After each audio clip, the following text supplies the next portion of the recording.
है friends, welcome back to my channel. मैं हूं प्रीति प्रजापति, बीपीएससी टीआरई 2 में सेलेक्टेड। और आज का टॉपिक है कि मैं अपना डेली स्टडी ब्लॉग क्यों नहीं बनाती हूं। तो फ्रेंड्स, बात इतनी है कि मैंने ऐसा कभी कोशिश नहीं किया कि मैं अपना डेली स्टडी ब्लॉग डालूं। मैंने शुरुआत की थी डेली स्टडी ब्लॉग डालने की अपने पढ़ाई से रिलेटेड। जैसे ये मेरा 2 साल पहले का वीडियो है, पीछे जो बैकग्राउंड में चल रहा है। मैंने 2 या 3 स्टडी ब्लॉग डाले थे। फिर जब मैंने देखा कि मुझे पढ़ने के लिए तो ज़्यादा समय मिल ही नहीं रहा है, मेरा सारा समय तो यहाँ कैमरा स्टैंड करने में, वहाँ कैमरा स्टैंड करने में, स्टैंड कर करके एक तो मैं वीडियो शूट करती हूँ। फिर उस वीडियो को शूट करने के बाद जब मैं फ्री होती तो उसमें अपना सारा समय एडिट करने में लगा देती हूँ। मेरा सारा टाइम एडिट करने में जाता है, कम से कम नहीं भी तो 1 से 1.5 घंटा एडिट करने में जा रहा है। फिर उसको पोस्ट करने में भी समय लग रहा है। तो मैंने ऐसा 1 हफ्ता तक ऑब्जर्व किया। तो मैंने कहा नहीं, ऐसे तो पढ़ने के लिए समय ही नहीं मिल रहा मुझे। स्टडी ब्लॉग बना तो रही हूँ मैं, लेकिन मैं क्या कर रही हूँ, मैं पढ़ नहीं रही हूँ। तो सिर्फ स्टडी ब्लॉग बनाने से कुछ नहीं होता है, उसमें मेरे को तो जॉब चाहिए, तो मुझे तो पढ़ना पड़ेगा। तो फिर मैंने अपना काम शुरू किया कि मैंने कहा छोड़ो, जाने दो, मैं स्टडी ब्लॉग स्टॉप करती हूँ। स्टडी ब्लॉग तो फिर भी बन जाएगा, जब मैं सफल हो जाऊंगी तब मैं बना लूँगी कोई वीडियो। मैं अपनी सफलता की कहानी आप लोगों से कहूँगी। तो मैंने यही सोच के 2-3 वीडियो अपने पुराने चैनल पर डाले और छोड़ दिए, जिस पे 300 ही 400 ही व्यूज आए थे। हाँ, मेहनत करती तो ज़रूर आता, लेकिन मुझे सिर्फ स्टडी वीडियो तक ही सीमित रह के नहीं रहना था। मुझे सच में गवर्नमेंट जॉब चाहिए थी, इसलिए मैंने अपना स्टडी ब्लॉग डालना बंद कर दिया। ठीक है, अब बात रही कि मैं आप लोगों को मोटिवेट क्यों करती हूँ।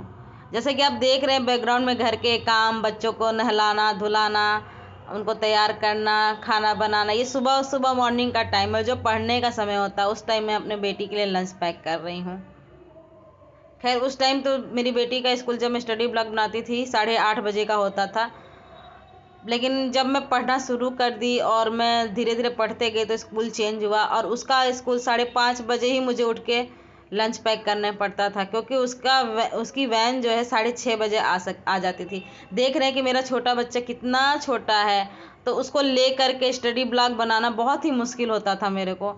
और पढ़ाई करना तो और भी ज़्यादा टफ है, क्योंकि जितनी भी हाउसवाइफ बहनें वो जानती होंगी कि 2 बच्चे हैं आपके पास, और दोनों बच्चों की केयर करते हुए आपको पढ़ना बहुत टफ हो जाता है।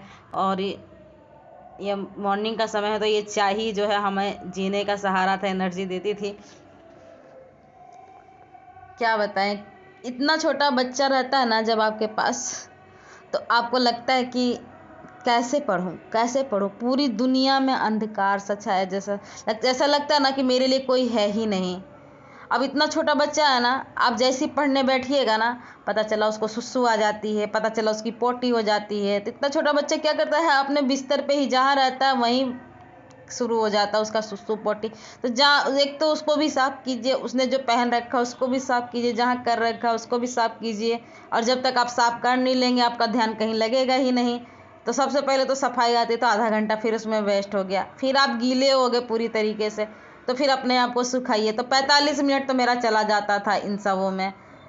अब बताइए, अब मैं जब बच्चे को संभालूंगी तो स्टडी ब्लॉग बनाऊं, या फिर मैं पढ़ाई करूं, या फिर बच्चे की देखभाल करूं। तो मेरे पास सिर्फ 2 ही ऑप्शन था कि मैं स्टडी ब्लॉग को हटाती हूँ और अपना स्टडी पे ध्यान देती हूँ और अपने बच्चे की केयर करती हूँ।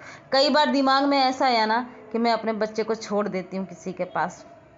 कई बार दिमाग में आया किसके पास छोड़ूं, अपने घर पे, यहाँ तक कि अपने घर वाले भी साथ नहीं देते हैं। पता है, जब मैं अपने घर फ़ोन करती थी ना, कहती थी कि दोनों बच्चों को रख लीजिए, मैं थोड़ा सा पढ़ लूँगी, मुझे पढ़ने का समय नहीं मिलता है। कहते थे पढ़ने का समय क्या नहीं मिलता, सारा दिन करती क्या हो तुम, सारा दिन क्या करती हो तुम कि तुमको पढ़ने का समय नहीं मिलता। अब बताइए, इसका कोई जवाब है? आप जितनी हाउसवाइफ है ना, आप ही इस दर्द को समझ सकती हैं कि जब कोई ये बात बोलता था तो कितना तकलीफ होता था। सब बस यूं ही करते हैं, पहला बच्चा हो जाता है, दूसरा कर लो, हम देख लेंगे, लेकिन कोई रखने के लिए तैयार नहीं होता है।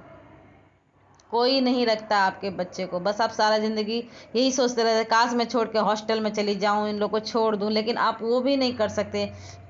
क्यों? ऐसा लगता है ना कि हाउस वाइफ है, क्या ही उखाड़ लेगी, क्या ही कर लेगी, कितना पढ़ लेगी, इसका पढ़ाई वढ़ाई में मन तो लगता नहीं है। पढ़ना होता तो आज के कब का पढ़ करके बन गई होती। अब 2 बच्चों के बाद ही क्या ही टीचर बनेगी, क्या ही इसको गवर्नमेंट जॉब लगेगा, लोग ऐसा सोचते हैं, इसलिए ना आपकी हेल्प भी नहीं करने आते। इवन एक बार मैं घर गई तो मैंने मन बना लिया कि नहीं, अपनी छोटी बेटी को मैं छोड़ के चली जाऊँगी। डिसीजन पक्का था, मैं छोड़ के जाने के लिए भी तैयार हो गई। तो मैं देख रही सबके मुंह बन गए हैं, इतना छोटा बच्चा को छोड़ के जा रही, कोई ढंग से बात नहीं कर रहा, किसी के चेहरे पे स्माइल नहीं है, सब दुखी हैं। मेरी बेटी 7 या 8 महीने की थी उस वक्त। दिल में झकझोर हमें, फिर भी मैं तटस्थ थी कि नहीं, छोड़ के जाऊंगी यहाँ पर। मैं गाड़ी पे बैठ करके आधे रास्ते भी गई, फिर मेरा मन नहीं माना, मैं रोने लगी। मैंने कहा नहीं, गाड़ी घुमाइए, हमको अपने बेटी को लेके जाना है। वापस आई, अपनी बेटी को लिया और फिर जाने लगी। नहीं, घर भी नहीं छोड़ा, मैंने अपने साथ ही रखा। इतना लाइफ में स्ट्रगल रहा ना, मत पूछिए कि छोटे बच्चे को लेके पढ़ना, कैसे पढ़ाई होता है वो मैं ही जान सकती हूँ। जो आप लोग आके कमेंट करते हो ना उल्टा सीधा कि जानता हूँ कैसे पहुँची हो, जानता हूँ कैसे पहुँच गई हो, 40 नंबर पे पहुँच गई हो, 50 नंबर पे पहुँच गई हो, ऐसा कुछ नहीं है। अगर इतने ही पैसे होते अगर हमारे पास दे करके जॉब में आने के लिए ना, तो हम अपना बिजनेस कुछ शुरू करते हैं। या फिर पैसे होते तो हम आते ही क्यों जॉब करने। पैसे की कमी है तभी ना हम जॉब करने आए हैं। और एक बात बता दूं, हम गर्ल्स के ऊपर ना कोई पैसे दे कर कभी जॉब खरीदना नहीं चाहेगा। अगर ऐसा होता भी है तो मेरा मानना कि ऐसा कहीं नहीं होता है कि पैसे दे के आप जॉब खरीद सकते हैं। मेरे पास बहुत सारे कमेंट ऐसे ही आए हुए हैं, पता है कि कैसे गई हो, पता है कि कैसे गई हो, कितने पैसे दिए, इस तरीके से। मतलब बोलने में भी मुझे शर्म आ रही है, क्या मैं बताऊं। लाइफ का स्ट्रगल देखिए, कोई हमारे ऊपर क्यों लाखों रुपए खर्च करेगा। इवन आप लड़का हैं तो आपके ऊपर लोग खर्च भी कर देंगे कि चलो इसकी शादी ब्याह तो हो जाएगी, एक नौकरी लग जाएगी। तो आजकल लोग सरकारी दामाद खोजते हैं कि सरकारी नौकरी वाला दामाद हो जाए, पर हमारे साथ तो ऐसा है ही नहीं ना, हमारे तो शादी हो चुकी है, फिर हम क्यों पैसे खर्च करके आएंगे। और अगर हमारे पास इतने पैसे हैं भी तो हम उसको अपनी लाइफ को अच्छा बनाने में यूज करेंगे, यहाँ आके 40,000 रुपये की नौकरी नहीं करेंगे।